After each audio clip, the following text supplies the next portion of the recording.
Holocaust education. And the next piece that you're about to see was a collaboration between MCHE and Suzanne Ryanstrati as we worked together to commemorate local Kansas City Holocaust survivors and their experience of Kristallnacht. For those of you who know something about Kristallnacht, you probably think about images of broken glass, that's where the name comes from, or of synagogues that were burned, or maybe homes that had been ransacked. But not as often do we think about the individuality of the people who were impacted, because along with those destroyed buildings and broken glass, we also had multitudes of people who were beaten and assaulted that night. And so this piece, Beyond Broken Glass, is intended to help remind you of those individuals, what it meant for their lives to be interrupted on a broader scale by the Nazi regime, and what it meant for them on this particular night of terror. Kristallnacht occurred on November 9th, 1938. That's about 5 years into the Nazi regime. During those years, there was a long history of legislation passed against the Jewish people of Germany, including laws that changed the German constitution to repeal their German citizenship. So this violent night did not come out of nowhere. It was a tipping point where the government's violent rhetoric was given physical manifestation. And this is another powerful reminder that the Holocaust did not begin with gas chambers, but rather with discrimination that was legalized and encouraged by the government. As you watch this piece, I encourage you to think about the individuality and the lives of all of those impacted.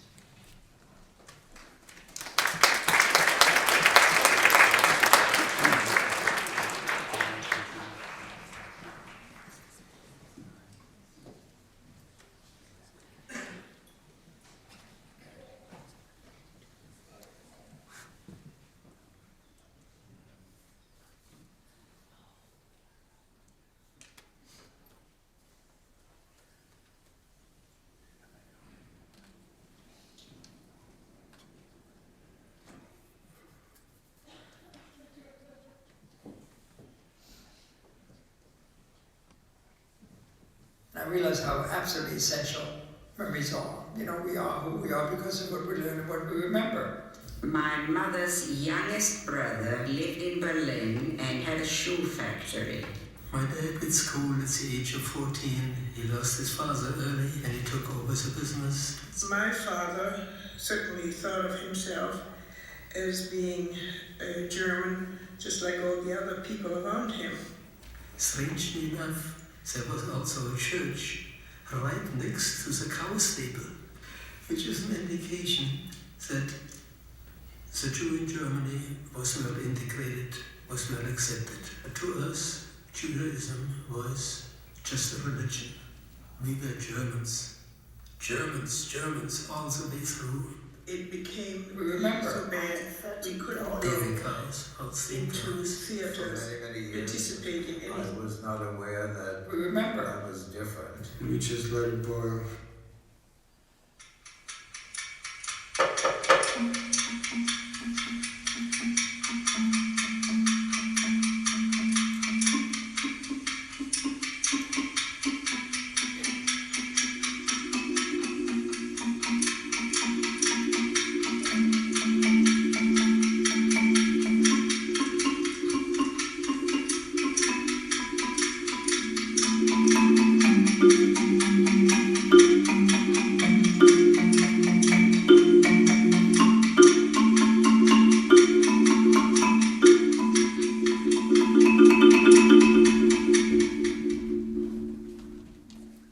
I was practicing law in my hometown.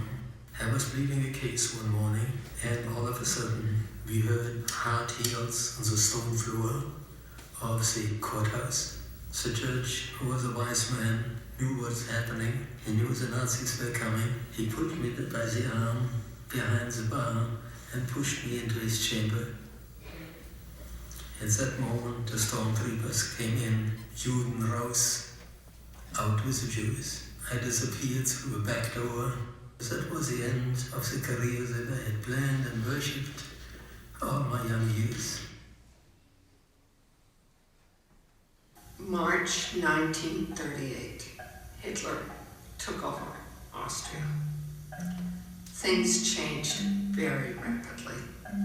When school started, I could not go back to my school. What was established were ghetto schools for Jewish children. My brother and I went to a ghetto school. You know, if somebody made a mistake, what could you expect? And so, self-esteem went way down. The next turning point in our life was Kristallnacht. My brother and I went off to school. My older brother was living at home. He was not working anymore. A very strange thing began to happen during the day.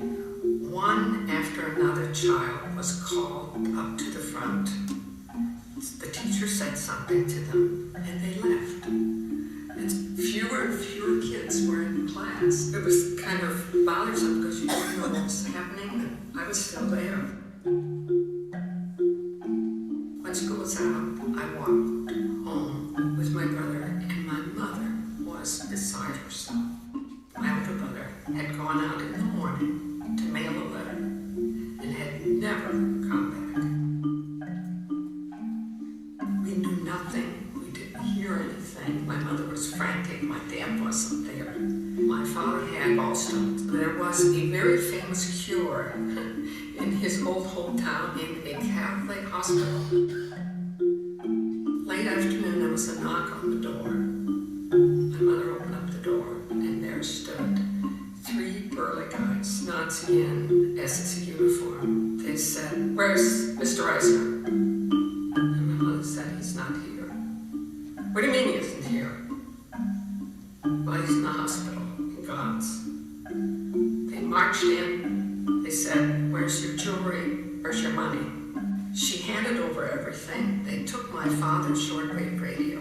And then my mother asked, very innocently, "Now when am I going to get all this back?" And they said, "Lady, you should be glad we didn't throw your children out the window." My mother didn't know what to do at that point. She called the man who worked most closely with my father. He was the bookkeeper. He came over right away. It was amazing. Considering the circumstances, he literally took his life in his hand. He was not Jewish. He came over and brought money and asked my mother what else he could do for us. We were concerned about my older brother and wondered what was happening to him. I can't really remember when my dad came back. It must have been a few days later. The stay in the Catholic hospital saved his life, because he did not get picked up and put in a concentration camp. Someone called us and told us that my brother was in one of these detention places, which is what the Nazis had planned in school gymnasiums and public places, where people were packed in 200 to a small room with no facilities whatsoever. He was there, he was alive. My parents were called up to the Gestapo headquarters. They said to my parents, "You have until April 15th to get out of this country." And so parents came home and said, "We're not sure we're going to make it. You and Pete, my younger brother, are going to go on a children's transport to England."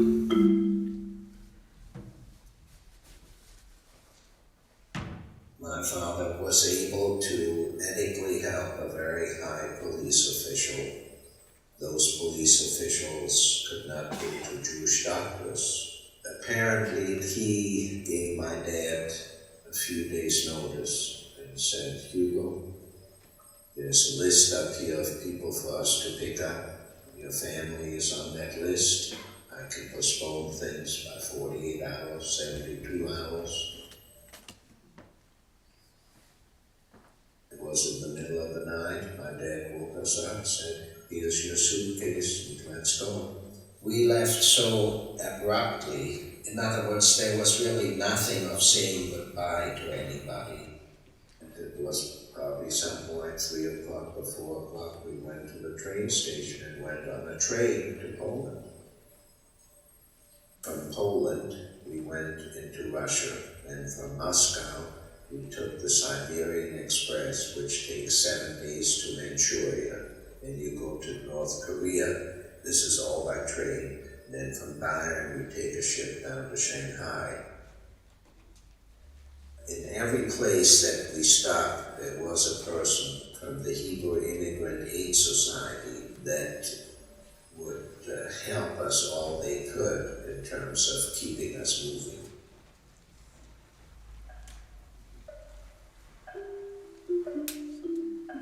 We lived in the family home that my father bought from his mother. I went to a Catholic school. There were about 4 Jewish children in the school. The nuns were very nice to us. And when the Catholic children had religious instruction, the Jewish and the Protestant or Lutheran children would go into a separate room and do their homework. The treatment was absolutely equal and fair. So you see, we were fully accepted. We never felt that we were different from the other children until all of a sudden it just all turned. People became afraid. They became afraid to talk to us, afraid to associate with us. That became then very hard, especially growing up and thinking they were all your friend. There was a neighborhood boy with whom I had grown up, standing in front of our door in uniform, as if he didn't know me. And that was the first time I really realized what was going on. On this Kristallnacht, the 9th of November, there were constant reports on the radio. We knew something was going to happen. That night, we went to bed like every other night, normal time. All of a sudden, we hear an awful lot of noise in front of our house. My parents were on the 2nd floor. My father opened the window and he said, "What's going on down there?" And there were a lot of people in uniform. Somebody yelled, "Are you a Jew?" And he said, "Yes." And they said, "Well, in 10 minutes we will burn your house down." What do you do if somebody says that?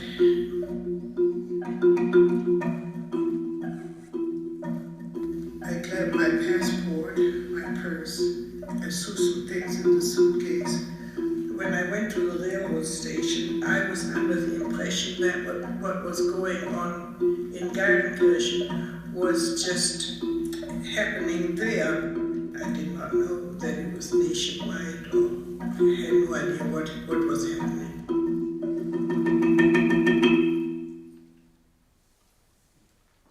The SS came in the morning by 5 o'clock, knocked at the doors and took me and my nephew to the jail. We didn't know what's going on and why they did it. We all boarded buses and went to little towns in the area where they picked up more Jewish people, and then they took us to the concentration camp Sachsenhausen, close to Berlin. I was born and raised in Berlin. My father was totally blind, a most remarkable man. And I remember, of course, going with him, and it wasn't that I was leading him, he was leading me. My father studied music. We had many times concerts at home where for an evening the guests were invited and different artists. I went to Jewish school. I remember when really the bad times started in 1938. Bad times started in 1938 when there was the Kristallnacht. Synagogues were burned, Jewish stores were robbed and windows broke. We lived in an apartment and they had painted a big Star of David on our door. I remember my father had to go and turn in all electrical appliances You weren't allowed to have a radio. You weren't allowed to have animals. I remember we had a dog. We weren't allowed to have anything. Started with we had to wear our clothes on the left side of the chest, and therefore, of course, we were marked that we were Jewish. There were many times when we came out of school and the Hitler youth groups were outside throwing stones, beating us up, taking us to houses with cellars and kept us in cellars. There was a law that all Jewish institutions and schools had to be dissolved. My parents or anybody else was also not allowed to give any private lessons. I remember the last day when we received our last paper report card where on the bottom it says she's leaving school because of the orders of dissolving the Jewish school system. I have a little booklet, I guess you call it an autograph booklet, with poems which my classmates signed in. And as far as I know,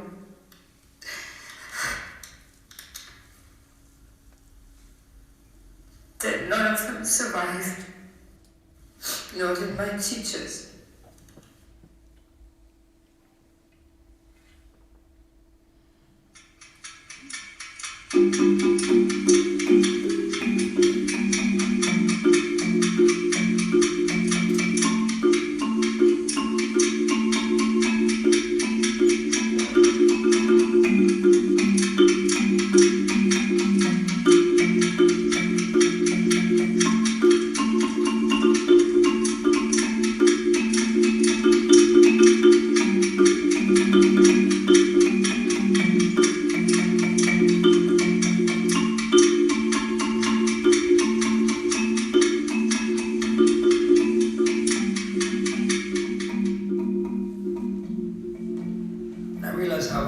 Essential memories are. You know, we are who we are because of what we learn and what we remember.